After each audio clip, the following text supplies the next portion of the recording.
सतत स्मरणीय परमाराध्य श्री सद्गुरु महाराज के चरणों में कोटिशः नमन। उपस्थित गुरुजन, सत्संग प्रेमी सदात्माओं, सबों को मेरा बारंबार नमन। आज का सत्संग गुरु महाराज के महापरिनिर्वाण दिवस के अवसर पर हो रहा है।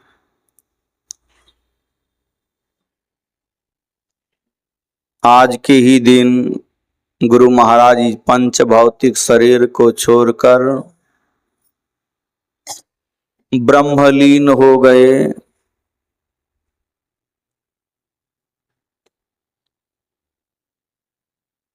निर्वाण का अर्थ होता है, नीर का अर्थ होता है नहीं, अवान का अर्थ होता है बंधन। जैसे हम आप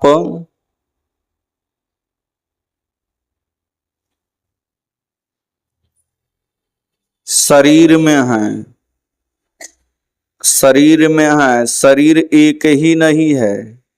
शरीर एक शरीर तो 5 तत्व वाला शरीर तो दिखाई पड़ता है, मिट्टी जल अग्नि वायु आकाश से बना हुआ शरीर, स्थूल शरीर दिखाई पड़ता है। इसके अंदर में है सूक्ष्म शरीर, इसके अंदर में है कारण शरीर, इसके अंदर में महाकारण शरीर और इसके अंदर में है कैवल शरीर। कैवल चैतन्य शरीर है और 4 जड़ शरीर हैं, महाकारण, कारण, सूक्ष्म, स्थूल। अब मरने पर होता क्या है, स्थूल शरीर तो छूट जाता है साधारण मृत्यु में, और 3 जड़ शरीरों के साथ चेतन जाता है, दूसरे शरीर में प्रवेश करना पड़ता है, माँ के गर्भ में जाना पड़ता है, या स्वर्ग नरक 84 में जहां भी जाए वो जाना पड़ता है, जन्मना मरना पड़ता है। शरीर के बंधन में वह जीव, इंद्रिय के बंधन में वह जीव, विकार के बंधन में वह जीव रहता है, आवागमन के बंधन में वह जीव रहता है। जब जो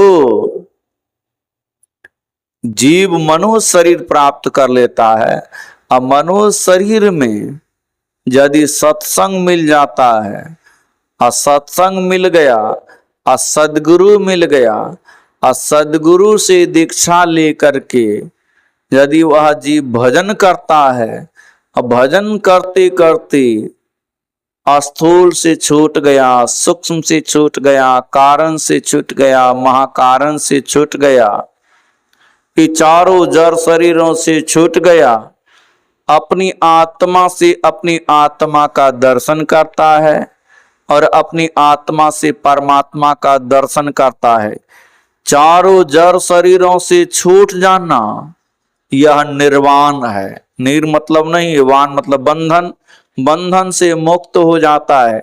शरीर में यदि कोई रोग भी हो गया है तो उसको पता नहीं चलता है शरीर में, लेकिन उस शरीर से ऊपर है। जिस तरह दूध को मथते हैं तो घी निकल, मक्खन निकल जाता है, और उसी दूध में उसको छोड़ दीजिए फिर भी वह मिलता नहीं है।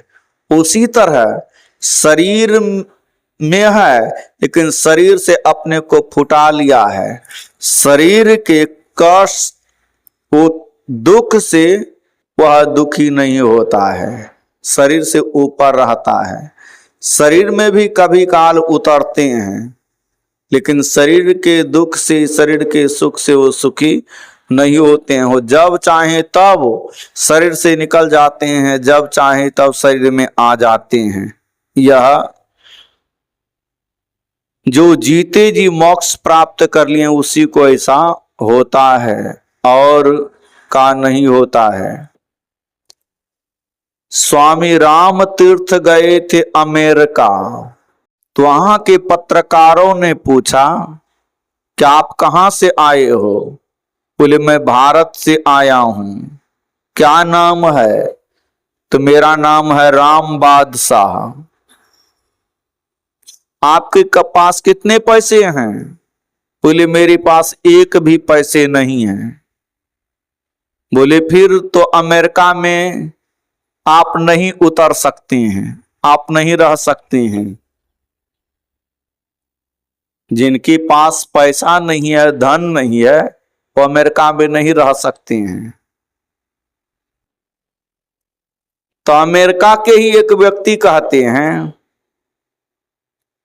कि इनको उतरने दीजिए, जितना दिन ये यहां रहेंगे अमेरिका में, इसके ऊपर जो खर्च होगा सारा खर्च मैं बे करूंगा। तो स्वामी राम तीर्थ कहते हैं कि मेरा नाम है राम बादशाह। बादशाह मतलब राजा। राजा के पास कुछ नहीं होता है, राजा मालिक है, लेकिन खजाने की चाबी खजांची के पास होता है। मैं बादशाह हूं, मेरा खजांची है, सब खर्च यही देगा। फिर जब उतर गए तो पत्रकार बोले कि आप क्या करने आए हैं? बोले मैं भारतीय विद्या का प्रचार करने आया हूं। भारतीय विद्या? बोले आप विज्ञापन छपवा दीजिए। टीवी के द्वारा विज्ञापन होता है, अखबार के द्वारा विज्ञापन होता है, छपवा दीजिए, प्रचार करवा दीजिए। तो पत्रकार से बोले स्वामी राम तीर्थ कि आपके शहर का जितने बड़े बड़े डॉक्टर हैं उनको बुला दीजिए, विज्ञापन छपवाने की कोई जरूरत नहीं है, वही डॉक्टर बन जाएंगे मेरा विज्ञापन। जितने प्रसिद्ध प्रसिद्ध डॉक्टर थे सभी डॉक्टर आ गए स्वामी राम तीर्थ के पास। बोले मेरे शरीर का आप जांच कीजिए। शरीर को जांचते हैं मशीन लगा करके, बिल्कुल शरीर स्वस्थ है। फिर थोड़ी देर बाद कहते हैं फिर अब दोबारा जांच कीजिए, तो सब नस नाड़ी बंद हैं, मतलब मृतक के समान हैं। शरीर ठंडा, पर जैसे कोई मुर्दा का नस नाड़ी नहीं चलता है, शरीर ठंडा रहता है, उसी तरह बोले ये तो आश्चर्य है, ये जिंदा मुर्दा है, मुर्दा ही जिंदा की तरह बात करता है। बोले यही भारतीय विद्या है।